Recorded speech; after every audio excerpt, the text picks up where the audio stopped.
आज हम बात करने वाले हैं powerful focus by Thibaut Maurice book के बारे में। ऋतिक एक छोटे से कस्बे में अपनी किराने की दुकान चलाता था। दुकान उसके पापा ने शुरू की थी और अब वो उसे संभाल रहा था।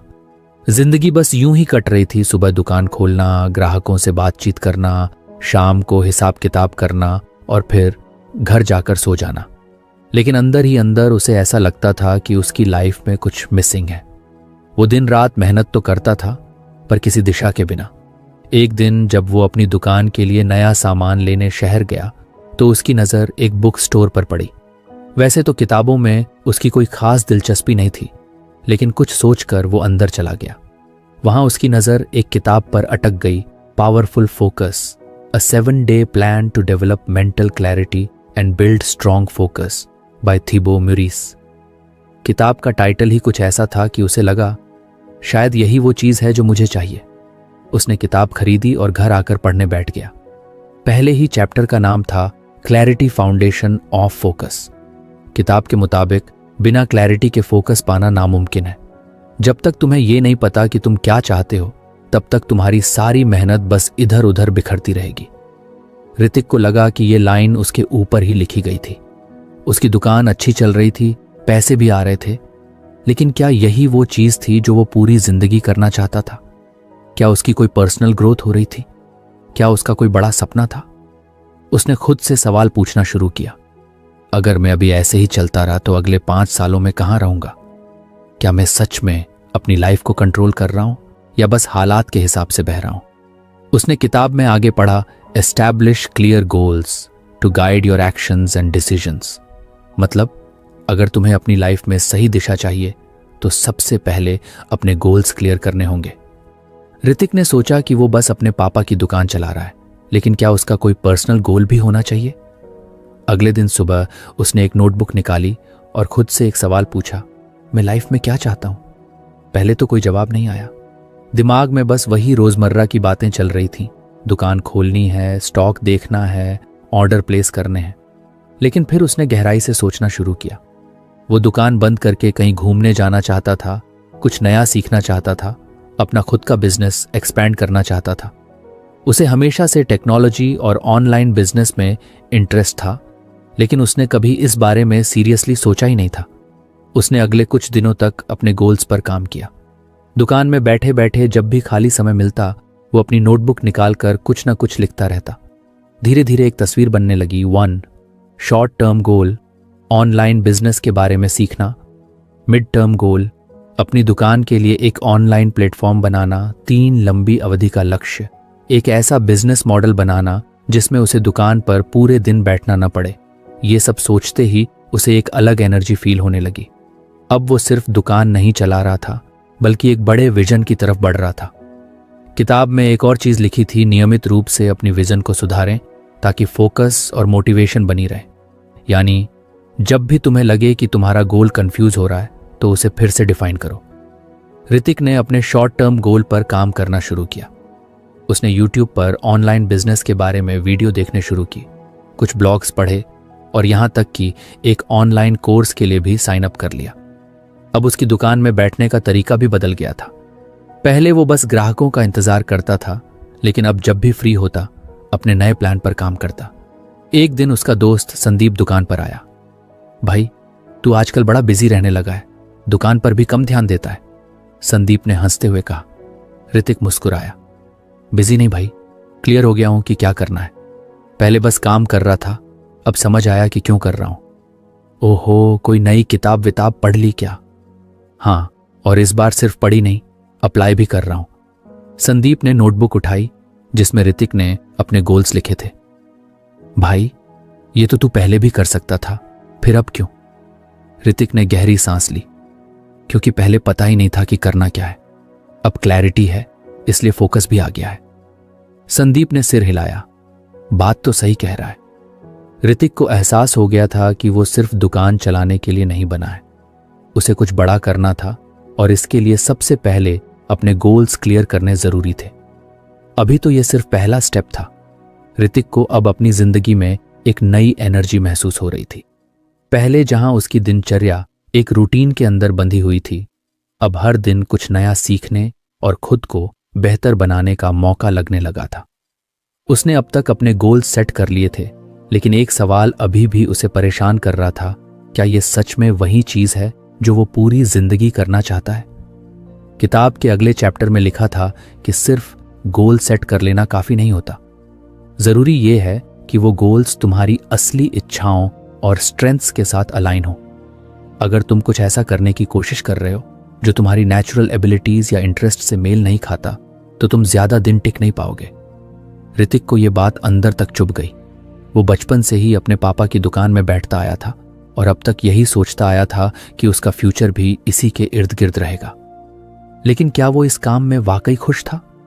उसने खुद से पूछा, अगर पैसा कोई दिक्कत ना हो तो मैं क्या करना चाहूंगा? पहले तो दिमाग में कोई ठोस जवाब नहीं आया।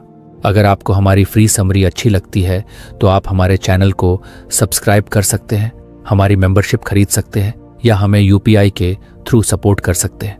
अब समरी पर वापस चलते हैं।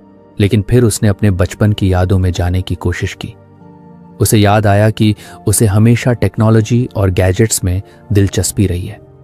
जब उसके दोस्त क्रिकेट खेलते थे तब वो नई नई टेक्नोलॉजी के बारे में पढ़ता था, मोबाइल और कंप्यूटर के फीचर्स समझता था, ऑनलाइन ट्रेंड्स को फॉलो करता था। उसे यह भी याद आया कि जब पहली बार उसने अपनी दुकान का डिजिटल इन्वेंट्री सिस्टम सेटअप किया था तब उसे कितना मजा आया था। वो सिर्फ काम नहीं कर रहा था, वो सच में एंजॉय कर रहा था। शायद यही उसका पैशन था, बिजनेस और टेक्नोलॉजी का कॉम्बिनेशन। अब अगला सवाल था, उसकी स्ट्रेंथ्स क्या हैं? ऋतिक को लगा कि इस सवाल का जवाब ढूंढना आसान होगा, लेकिन जब उसने सच में सोचना शुरू किया तो मामला उलझ गया। उसे समझ नहीं आ रहा था कि उसकी असली स्ट्रेंथ्स क्या हैं।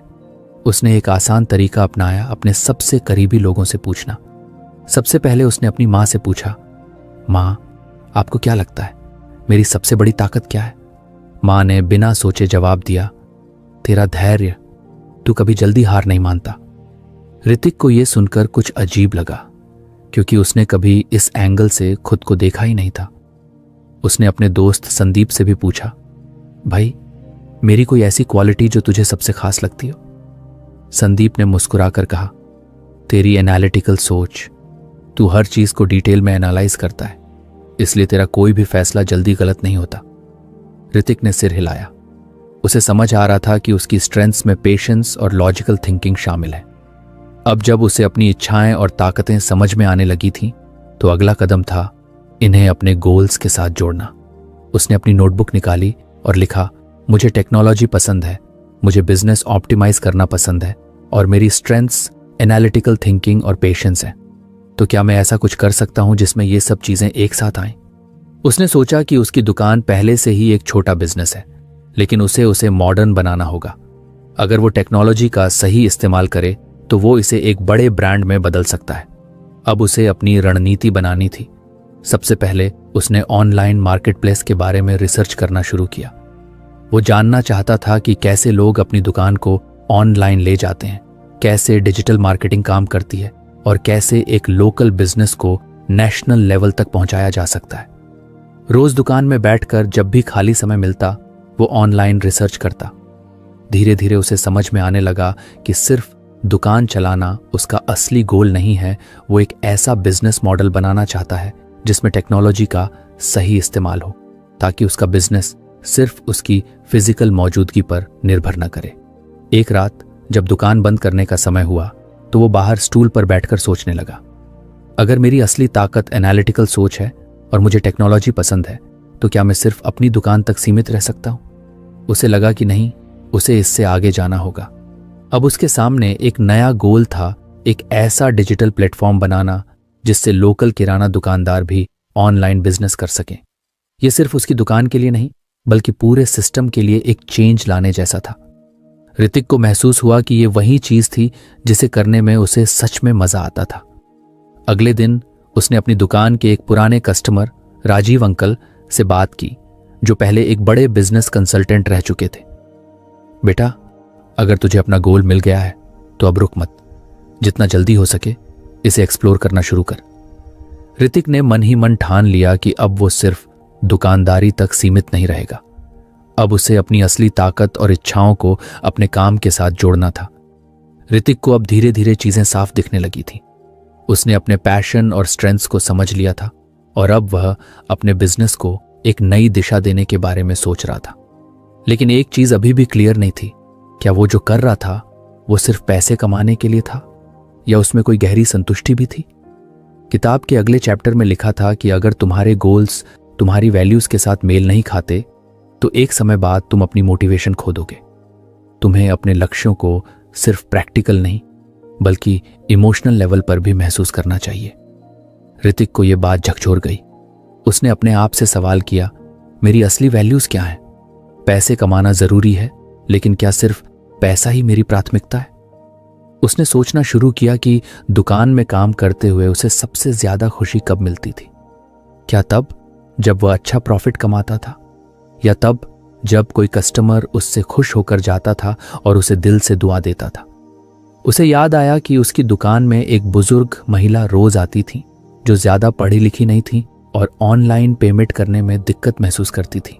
एक दिन जब उनके पास कैश नहीं था तो ऋतिक ने उन्हें धैर्य से समझाया कि यूपीआई पेमेंट कैसे किया जाता है। धीरे धीरे उन्होंने सीखा और अब वो बड़े आराम से डिजिटल ट्रांजैक्शन करने लगी थी। जब उन्होंने पहली बार खुद से पेमेंट किया था तो उनकी आंखों में जो खुशी थी वो ऋतिक को आज भी याद थी। उसने सोचा शायद यही उसकी असली वैल्यू थी, टेक्नोलॉजी को इस तरह इस्तेमाल करना कि लोगों की जिंदगी आसान हो जाए। अब सवाल यह था कि क्या उसका नया बिजनेस आइडिया उसकी इस वैल्यू के साथ मेल खा रहा था। उसने खुद से पूछा, क्या मैं सिर्फ पैसे कमाने के लिए डिजिटल प्लेटफॉर्म बनाना चाहता हूं या सच में चाहता हूं कि छोटे दुकानदारों को भी टेक्नोलॉजी का फायदा मिले। ऋतिक को एहसास हुआ कि अगर वह सिर्फ मुनाफे के पीछे भागेगा तो एक ना एक दिन उसकी एनर्जी खत्म हो जाएगी, लेकिन अगर उसका काम उसकी वैल्यूज से मेल खाएगा तो उसे हर दिन करने में मजा आएगा। उसने एक नई अप्रोच अपनाने का फैसला किया। वह सिर्फ अपनी दुकान के लिए नहीं बल्कि पूरे लोकल मार्केट के लिए एक डिजिटल सॉल्यूशन बनाना चाहता था। उसने ठान लिया कि वह छोटे दुकानदारों को डिजिटल प्लेटफॉर्म से जोड़ने में मदद करेगा ताकि वो भी ऑनलाइन ऑर्डर्स ले सकें, डिजिटल पेमेंट आसानी से कर सकें और अपने बिजनेस को ग्रो कर सकें। अगले दिन उसने अपने दोस्त संदीप से बात की जो एक वेब डेवलपर था।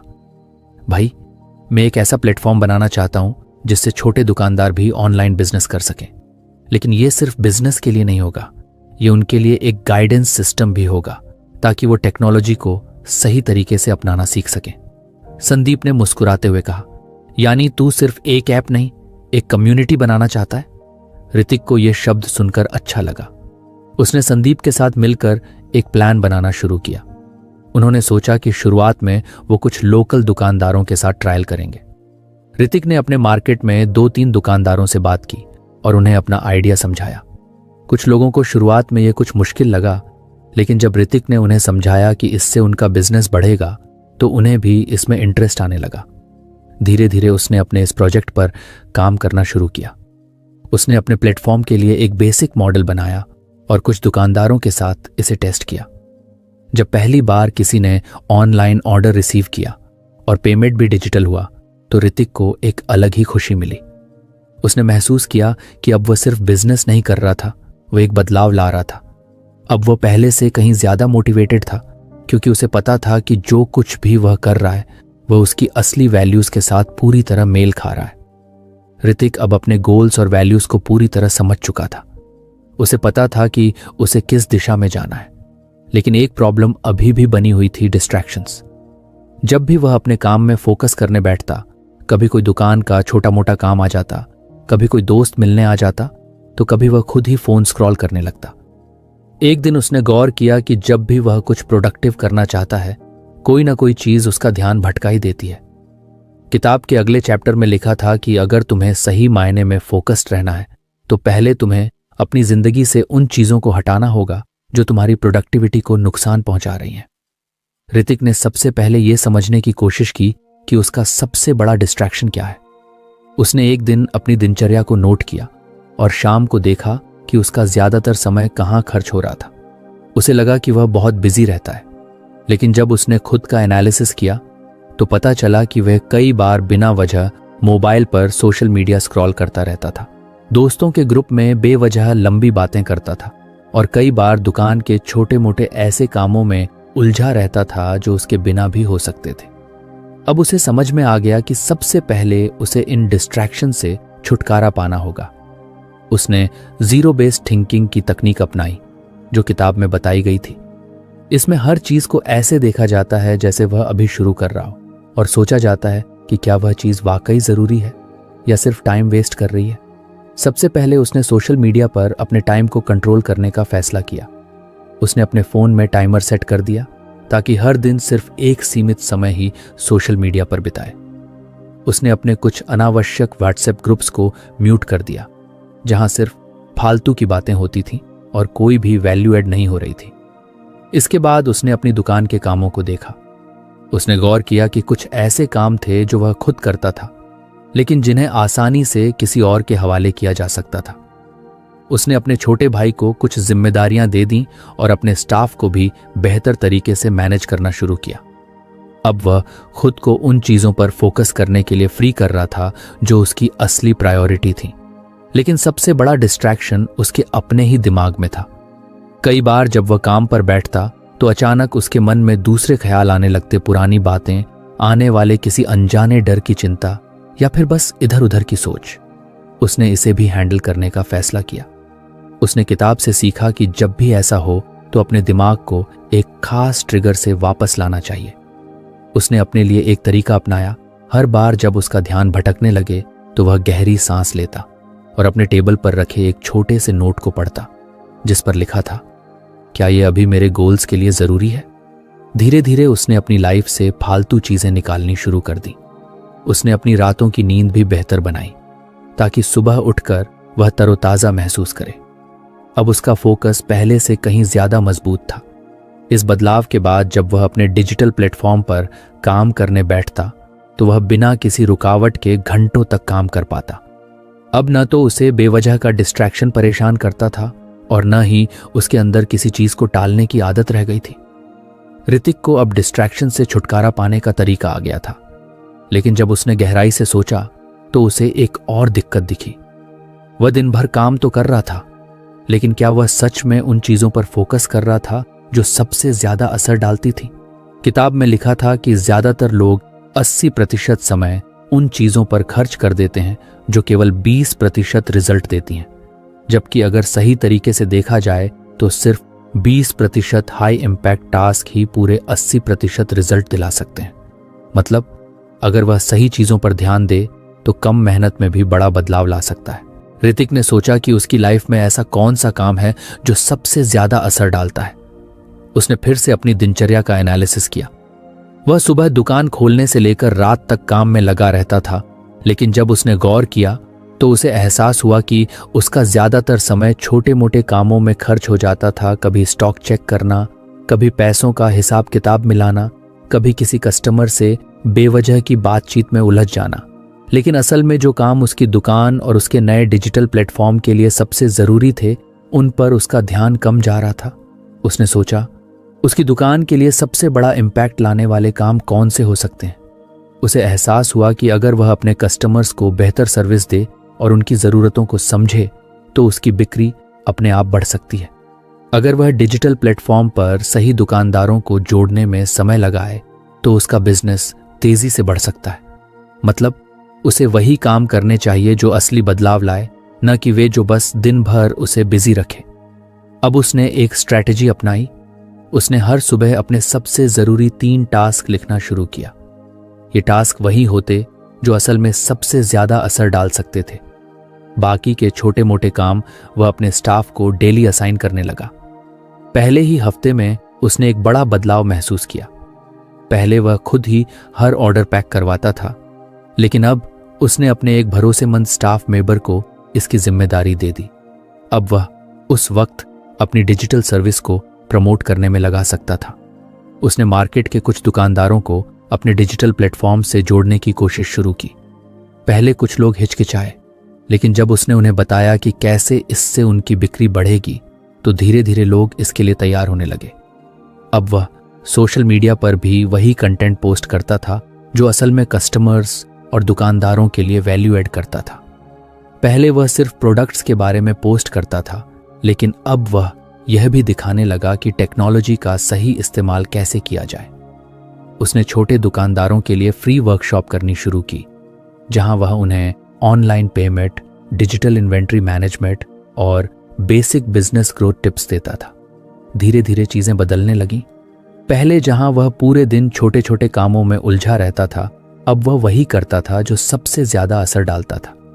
कम समय में ज्यादा प्रोग्रेस होने लगी, उसकी दुकान की सेल्स बढ़ने लगी और सबसे बड़ी बात, उसके डिजिटल प्लेटफॉर्म को भी लोग अपनाने लगे। अब उसे एहसास हो रहा था कि असली ग्रोथ मेहनत करने में नहीं, बल्कि सही जगह मेहनत करने में है। वह पहले की तरह बिजी नहीं था, लेकिन पहले से कहीं ज्यादा प्रोडक्टिव और इम्पैक्टफुल हो चुका था। ऋतिक अब समझ चुका था कि उसे किन टास्क्स पर फोकस करना है, लेकिन जब वह अपने दिन भर के काम को देखता तो उसे महसूस होता कि उसका एनर्जी लेवल हमेशा एक जैसा नहीं रहता। सुबह वह पूरी तरह एक्टिव और अलर्ट होता, लेकिन दोपहर आते आते उसकी एनर्जी गिरने लगती। शाम तक आते आते तो उसका दिमाग इतना भारी लगने लगता कि वह कोई भी बड़ा या इम्पॉर्टेंट फैसला लेने से बचने लगा था। फिर उसने सोचा, अगर उसे सच में अपनी प्रोडक्टिविटी बढ़ानी है तो सिर्फ टाइम नहीं, बल्कि अपनी एनर्जी को भी मैनेज करना होगा। किताब में लिखा था कि लोग अक्सर इस गलती को समझ नहीं पाते कि असली खेल टाइम मैनेजमेंट का नहीं, बल्कि एनर्जी मैनेजमेंट का है। कोई भी इंसान पूरे दिन एक जैसी मेंटल और फिजिकल एनर्जी के साथ काम नहीं कर सकता। हर किसी के पास एक नेचुरल एनर्जी साइकिल होती है, जिसे पहचानना और उसी हिसाब से काम करना सबसे जरूरी है। ऋतिक ने अपने दिन भर की एनर्जी पर ध्यान देना शुरू किया। उसने देखा कि सुबह 7 बजे से 11 बजे तक वह सबसे ज्यादा अलर्ट और प्रोडक्टिव रहता है। फिर दोपहर में 2 से 4 बजे तक उसका एनर्जी लेवल सबसे कम होता था, और फिर शाम को 6 बजे के बाद वह कुछ रिकवर करता था, लेकिन तब भी वह सुबह जैसी तेजी से सोच नहीं पाता था। अब सवाल था कि वह इस जानकारी का सही इस्तेमाल कैसे करे। सबसे पहले उसने अपने हाई इम्पैक्ट टास्क्स को सुबह के लिए शेड्यूल करना शुरू किया। सुबह उठते ही वह सबसे पहले अपनी डिजिटल सर्विस के लिए प्लानिंग करता, नए दुकानदारों से मिलने के लिए अपॉइंटमेंट सेट करता और अपने सोशल मीडिया प्लान को अपडेट करता। वह जानता था कि यह सबसे क्रिएटिव और दिमागी फोकस वाला काम है, इसलिए इसे सुबह के वक्त करना सबसे सही था। दोपहर का समय, जब उसकी एनर्जी सबसे कम होती थी, उसने ऐसे टास्क्स के लिए रखा जो ज्यादा मेंटल एफर्ट नहीं मांगते थे। इस दौरान वह पुराने कस्टमर्स से फीडबैक लेना, बैंक के काम या पेमेंट्स मैनेज करने जैसे काम करता। शाम के वक्त जब उसकी एनर्जी कुछ बेहतर होती थी, तब वह अपनी दुकान के इन्वेंट्री से जुड़ी चीजें चेक करता या टीम के साथ बैठकर अगले दिन की प्लानिंग करता। लेकिन सिर्फ सही टाइम पर सही काम करने से बात पूरी नहीं बन रही थी। उसे अपनी एनर्जी को बूस्ट करने के और भी तरीके खोजने पड़े। उसने अपनी नींद पर ध्यान देना शुरू किया। पहले वह देर रात तक मोबाइल स्क्रॉल करता था और नींद अधूरी रह जाती थी, जिससे अगला दिन पूरी तरह थका थका सा लगता था। अब उसने सोने का एक फिक्स टाइम रखा और रात को फोन से दूर रहने की आदत बनाई। इससे उसकी सुबह पहले से ज्यादा फ्रेश और एनर्जेटिक होने लगी। इसके अलावा उसने दोपहर में एक छोटा ब्रेक लेना शुरू किया। पहले वह सोचता था कि बिना रुके लगातार काम करना ही सफलता की चाबी है, लेकिन अब उसे समझ में आया कि छोटे छोटे ब्रेक्स लेना लंबे समय तक एनर्जी बनाए रखने के लिए कितना जरूरी है। धीरे धीरे उसका पूरा रूटीन सेट होने लगा। अब वह सिर्फ काम नहीं कर रहा था, बल्कि अपनी एनर्जी को सही तरीके से खर्च कर रहा था, ताकि दिन भर में वह बेस्ट परफॉर्मेंस दे सके। अब उसकी लाइफ पहले से ज्यादा स्मूथ लगने लगी थी और वह खुद को पहले से ज्यादा कंट्रोल में महसूस करने लगा था। ऋतिक को अब अपनी एनर्जी मैनेज करने का सही तरीका समझ आ गया था, लेकिन उसने नोटिस किया कि जब भी वह किसी इंपॉर्टेंट टास्क पर काम करने बैठता तो कुछ ही देर में उसका ध्यान भटक जाता। कभी दुकान का कोई स्टाफ कोई पूछने आ जाता, कभी कोई कस्टमर बिना वजह लंबी बातचीत में लगा लेता, तो कभी उसका खुद का दिमाग इधर उधर की चीजों में उलझने लगता। उसे महसूस हुआ कि सिर्फ सही काम को सही वक्त पर शेड्यूल कर लेना ही काफी नहीं है। उसे अपने फोकस को मजबूत करने के लिए एक प्रॉपर रूटीन सेट करना होगा। किताब में लिखा था कि अगर आप सच में गहरे फोकस में जाना चाहते हैं तो आपको एक फोकस रिचुअल डेवलप करना होगा, यानी एक ऐसा प्रोसेस जो हर बार आपके दिमाग को यह सिग्नल दे कि अब आपको पूरी तरह से ध्यान केंद्रित करना है। ऋतिक को यह आइडिया पसंद आया। उसने सोचा कि वह भी अपने लिए एक फोकस रिचुअल बनाएगा, ताकि जब भी वह किसी इंपॉर्टेंट टास्क पर काम करे तो उसका पूरा ध्यान उसी पर रहे और बेकार की चीजें बीच में ना आए। सबसे पहले उसने अपने लिए एक डेडिकेटेड वर्कस्पेस बनाया।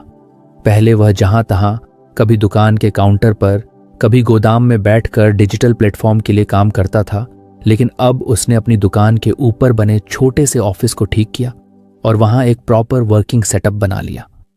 उसने वहां एक अच्छी कुर्सी और टेबल रखी, रोशनी सही करवाई और फालतू चीजों को हटाकर सिर्फ उन्हीं चीजों को रखा जो उसके काम में मदद कर सकती थीं। लैपटॉप, एक डायरी, एक व्हाइट बोर्ड और कुछ मोटिवेशनल नोट्स। इसके बाद उसने अपने फोकस सेशन के लिए एक तयशुदा समय तय किया। उसने देखा कि सुबह 8 से 10 बजे के बीच उसकी एनर्जी सबसे हाई होती थी और दुकान पर ज्यादा भीड़ भी नहीं रहती थी। तो उसने फैसला किया कि हर दिन इसी समय वह अपने डिजिटल प्लेटफॉर्म के लिए सबसे जरूरी काम करेगा, नए दुकानदारों से बातचीत, सोशल मीडिया कंटेंट प्लान करना और मार्केटिंग स्ट्रैटेजी बनाना। अब बारी आई फोकस में जाने से पहले के रिचुअल की। उसने तय किया कि जब भी वह इस टाइम पर काम करने बैठेगा तो सबसे पहले एक कप ग्रीन टी बनाएगा, फिर अपनी डायरी में आज के टॉप 3 टास्क लिखेगा और फिर 5 मिनट तक गहरी सांस लेकर खुद को पूरी तरह से काम के लिए तैयार करेगा। ये छोटा सा रिचुअल उसके दिमाग को यह संकेत देने लगा कि अब उसे गहरे फोकस में जाना है। शुरुआत में कुछ दिन उसे कुछ अजीब लगा, लेकिन जैसे जैसे वह इस रूटीन को फॉलो करता गया उसका फोकस पहले से ज्यादा स्ट्रांग होने लगा। अब वह जब भी अपने ऑफिस में बैठकर यह रिचुअल करता तो उसका दिमाग अपने आप ज्यादा अलर्ट और क्लियर फील करता।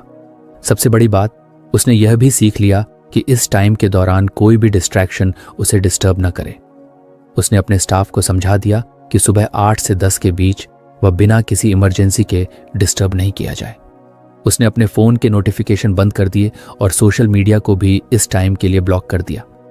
अब जब वह काम पर बैठता तो उसका दिमाग इधर उधर भटकता नहीं था। उसका फोकस पहले से कहीं ज्यादा शार्प हो गया था। पहले जहां उसे एक पोस्ट बनाने में 2 घंटे लग जाते थे, अब वह 30 मिनट में इसे कंप्लीट कर लेता था। पहले जहां एक नया दुकानदार जोड़ने के लिए उसे कई बार सोचने और प्लानिंग करने में वक्त लगता था, अब वह तेजी से डिसीजन ले पा रहा था। धीरे धीरे यह फोकस रिचुअल उसकी लाइफ का हिस्सा बन गया। अब उसे जब भी किसी इंपॉर्टेंट टास्क पर काम करना होता तो वह पहले अपने इस रिचुअल को फॉलो करता, जिससे उसका दिमाग बिना किसी रुकावट के सीधे काम पर लग जाता। यह सिर्फ एक आदत नहीं थी, यह उसकी सफलता का नया मंत्र बन चुका था। उसकी प्रोडक्टिविटी दिन ब दिन बढ़ रही थी और उसे अब यह एहसास हो रहा था कि सच में सफलता का राज सिर्फ मेहनत में नहीं बल्कि सही तरीके से काम करने में है। ऋतिक अब अपने काम में पहले से कहीं ज्यादा फोकस्ड और प्रोडक्टिव महसूस कर रहा था। उसका दिन अब सही रूटीन में बन चुका था, एनर्जी लेवल कंट्रोल में था और सबसे जरूरी चीजों पर फोकस करने की आदत भी बन गई थी। लेकिन एक दिन जब उसने शाम को बैठकर अपने पूरे दिन का रिव्यू किया तो उसे लगा कि कुछ ना कुछ अभी भी मिसिंग है। उसे ऐसा लगा कि वह एक ही तरीके से काम कर रहा है, बिना यह सोचे कि क्या इसमें कोई और सुधार किया जा सकता है। उसे याद आया कि किताब में लिखा था कि अगर आप सच में किसी चीज में मास्टर बनना चाहते हैं तो आपको लगातार खुद को सुधारते रहना होगा। इसका मतलब सिर्फ एक बार एक अच्छी स्ट्रैटेजी बना लेना और उस पर टिके रहना नहीं था, बल्कि यह देखना था कि जो तरीका वह फॉलो कर रहा है क्या वह आज भी उतना ही असरदार है। क्या कोई और बेहतर तरीका अपनाया जा सकता है? क्या उसकी प्रोडक्टिविटी पिछले हफ्ते से बेहतर हुई है या वह बस एक लूप में घूम रहा है? यह सोचते ही उसने फैसला किया कि वह हर हफ्ते अपने काम का एनालिसिस करेगा और देखेगा कि कहां-कहां सुधार की जरूरत है। रविवार की सुबह जब दुकान देर से खुलती थी, उसने एक नया रिचुअल शुरू किया, सेल्फ रिव्यू सेशन। वह अपनी डायरी लेकर बैठ गया और पूरे हफ्ते की प्रोडक्टिविटी को देखने लगा। उसने सबसे पहले यह देखा कि कौन से दिन वह सबसे ज्यादा प्रोडक्टिव था और क्यों। उसने नोट किया कि जिस दिन उसने अच्छी नींद ली थी, एक्सरसाइज की थी और बिना डिस्ट्रैक्शन के अपने फोकस रिचुअल को फॉलो किया था, उन दिनों में उसका काम सबसे ज्यादा स्मूथ चला था। वहीं जिस दिन वह सोशल मीडिया पर ज्यादा वक्त बर्बाद कर देता था या कोई अचानक का काम बीच में आ जाता था, उन दिनों में उसकी प्रोडक्टिविटी गिर जाती थी। अब जब उसे अपनी स्ट्रेंथ और वीकनेस का अंदाजा लग गया था तो उसने एक और स्टेप उठाया, इंप्रूवमेंट प्लानिंग। उसने यह तय किया कि हर हफ्ते वह कोई ना कोई एक छोटा बदलाव लाएगा जिससे उसका फोकस और भी बेहतर हो सके। पहले हफ्ते उसने फैसला किया कि वह सुबह जल्दी उठकर मेडिटेशन करेगा, जिससे उसका दिमाग ज्यादा शांत और क्लियर रहेगा। दूसरे हफ्ते उसने अपने फोन से कुछ ऐसे ऐप्स डिलीट कर दिए जो बेवजह टाइम खा रहे थे। तीसरे हफ्ते उसने अपनी डेस्क को और भी ऑर्गेनाइज किया, ताकि जब भी वह काम पर बैठे तो उसे हर जरूरी चीज एकदम आसानी से मिल जाए। धीरे धीरे उसने यह महसूस किया कि हर छोटे छोटे सुधार उसकी लाइफ को और भी आसान और असरदार बना रहे थे। पहले जहां उसे किसी टास्क को पूरा करने में घंटों लग जाते थे, अब वह उसे आधे समय में खत्म कर रहा था। पहले जहां वह दिन भर कई चीजों में उलझा रहता था, अब उसकी लाइफ ज्यादा स्ट्रक्चर्ड और फोकस्ड हो गई थी। लेकिन इसका मतलब यह नहीं था कि सब कुछ परफेक्ट हो गया था। एक दिन उसने देखा कि उसकी एनर्जी फिर से डाउन हो रही थी और वह अपने तयशुदा रूटीन को पूरी तरह फॉलो नहीं कर पा रहा था। पहले तो उसे कुछ परेशानी हुई, लेकिन फिर उसने सोचा कि शायद यह भी एक सिग्नल है कि उसे फिर से अपनी स्ट्रैटेजी को अपग्रेड करना होगा। उसने अपने पिछले नोट्स देखे और समझा कि उसे अपनी लाइफ में कुछ फ्लेक्सिबिलिटी लाने की जरूरत थी। वे हर चीज को एकदम परफेक्ट करने की कोशिश में इतना लग गया था कि कभी कभी खुद पर ज्यादा प्रेशर डालने लगा था। अब उसने एक और नया नियम बनाया। हर महीने के आखिरी हफ्ते में वह 1-2 दिन पूरी तरह से रिलैक्स करेगा और अपने फोकस सिस्टम को रिवाइज करेगा। अगर उसे लगेगा कि कोई स्ट्रैटेजी काम नहीं कर रही है तो वह उसे बदल देगा। इस बदलाव ने उसकी लाइफ को और भी बैलेंस्ड बना दिया। अब वह सिर्फ काम ही नहीं कर रहा था, बल्कि हर दिन कुछ कुछ और बेहतर होता जा रहा था। ऋतिक को अब यह एहसास हो गया था कि असली सफलता किसी एक बड़े स्टेप से नहीं मिलती, बल्कि छोटे छोटे सुधारों से मिलती है। उसने अब ठान लिया था कि वह कभी भी एक जगह रुककर नहीं बैठेगा, बल्कि हर दिन अपने फोकस को कुछ और तेज बनाएगा, अपनी प्रोडक्टिविटी को कुछ और बढ़ाएगा और अपने बिजनेस को कुछ और आगे लेकर जाएगा। ऋतिक की जिंदगी में अब पहले से कहीं ज्यादा अनुशासन और स्पष्टता आ चुकी थी। उसकी दुकान बेहतर चल रही थी, फोकस स्ट्रांग था और अब उसे यह भी समझ आ गया था कि सुधार कभी खत्म नहीं होता। लेकिन एक चीज जो उसे बार बार महसूस हो रही थी वो यह थी कि क्या वह सच में वही जिंदगी जी रहा है जो वह चाहता था। उसने किताब में पढ़ा था कि फोकस सिर्फ सही चीजों पर ध्यान लगाने के बारे में नहीं है, बल्कि यह भी जानने के बारे में है कि कौन सी चीजें छोड़नी है। अब तक वह लगातार अपने काम को सुधारने में लगा हुआ था, लेकिन क्या उसने कभी यह सोचा कि क्या यही उसका असली पैशन था? क्या वह सिर्फ दुकान को सफल बनाने के लिए इतना मेहनत कर रहा था, या फिर उसे इससे कोई गहरी संतुष्टि भी मिल रही थी? इस सवाल ने उसे कुछ परेशान कर दिया। उसने पहली बार खुद से पूछा, अगर पैसा कोई मुद्दा ना होता तो मैं अपनी जिंदगी कैसे बिताना चाहता? एक रात जब दुकान बंद हो गई थी और वह अपनी कॉफी के साथ बैठा था, उसने एक पुरानी डायरी निकाली। उसमें उसकी कुछ पुरानी बातें लिखी थीं, बचपन के सपने, कॉलेज के दिनों की प्लानिंग और वह सब जो वह कभी करना चाहता था। उसमें एक लाइन थी जो उसने खुद के लिए लिखी थी, मैं ऐसा कुछ करना चाहता हूं जिससे मैं लोगों की जिंदगी में कुछ सुधार ला सकूं। यह पढ़ते ही उसके दिमाग में बिजली सी चमकी। उसने महसूस किया कि वह अपनी दुकान से खुश था, लेकिन यह उसका अंतिम लक्ष्य नहीं था। उसे कुछ और करना था, कुछ ऐसा जिससे वह लोगों को भी उनकी लाइफ सुधारने में मदद कर सके, जैसे यह किताब उसके लिए कर रही थी। अगले दिन से उसने एक और नई शुरुआत की। दुकान के एक कोने में उसने एक छोटी सी बुक शेल्फ लगा दी, जिसमें वह उन किताबों को रखने लगा जो उसे पसंद आई थीं और जिनसे उसे सीखने को मिला था। धीरे धीरे उसने यह देखना शुरू किया कि कई लोग किताबों को लेकर इंटरेस्ट दिखाने लगे। कुछ ग्राहक तो उसके पास आकर पूछते कि कौन सी किताब उनके लिए सही रहेगी। ये उसके लिए एक नया अनुभव था। अब वह सिर्फ सामान बेचने वाला दुकानदार नहीं था, बल्कि एक ऐसा इंसान था जो लोगों को उनकी जिंदगी सुधारने के लिए गाइड भी कर सकता था। उसने अपने नोट्स को कुछ और व्यवस्थित किया और धीरे धीरे कुछ आसान तरीके निकाले जिनसे वह अपने ग्राहकों को बेहतर डिसीजन लेने में मदद कर सके। एक दिन एक लड़का दुकान पर आया जो अपने करियर को लेकर बहुत कंफ्यूज था। उसने ऋतिक से पूछा, भैया मैं क्या करूं, मुझे कुछ समझ नहीं आ रहा। ऋतिक ने मुस्कुराते हुए उससे बस एक ही सवाल पूछा, अगर तुम्हें पैसा न कमाना पड़े तो तुम क्या करना चाहोगे? लड़का कुछ देर सोचता रहा, फिर बोला, मुझे फोटोग्राफी पसंद है, लेकिन घर वाले कहते हैं कि उसमें करियर नहीं बन सकता। ऋतिक ने अपनी डायरी से एक कोट लिखा और लड़के को दिया।